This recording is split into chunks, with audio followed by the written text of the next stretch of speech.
Good morning. Time check is 5:55. Paut na ako galing trabaho niyan. Pinatay na yung makina. Tapos ready yung mga gamit pa uwi. Ready yung gamit mga pa uwi dahil tayo sisibat na naman galing trabaho. Tapos na naman natin duty pang gabi. Ang gagawin naman natin duty naman pang umaga. Babiyahe tayo ng tricycle. Ayan, nire-ready ko lang yung gamit ko dyan. Helmet. Tsaka chinek ko na. Mag-auto tayo galing trabaho. Ayan. Ride safe sa lahat ng uuwi niyan, guys. Ingat sa pagdadrive. Dapat laging ingat. Ayan na. Full battle gear na ako. Sasampala ako sa aking kabayo.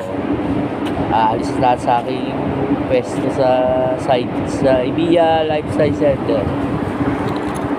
Ayan. Maaga pa yan. Medyo sa isla, sakto. Out na tayo niyan.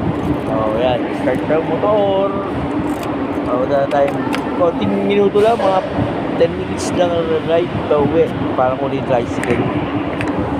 Ayan. May truck pa ng basura. Mabaho nga. Kumukuha kayo yung truck ng basura ngayon eh. Sa area ko malapit yung basura. Mabaho.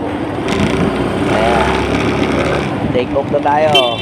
Ride safe. Paupuntang South Country. Hindi po uwi?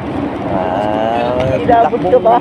Relax lang, chill. Para hindi tayo masyado Mamaya late pa yung mga yun eh.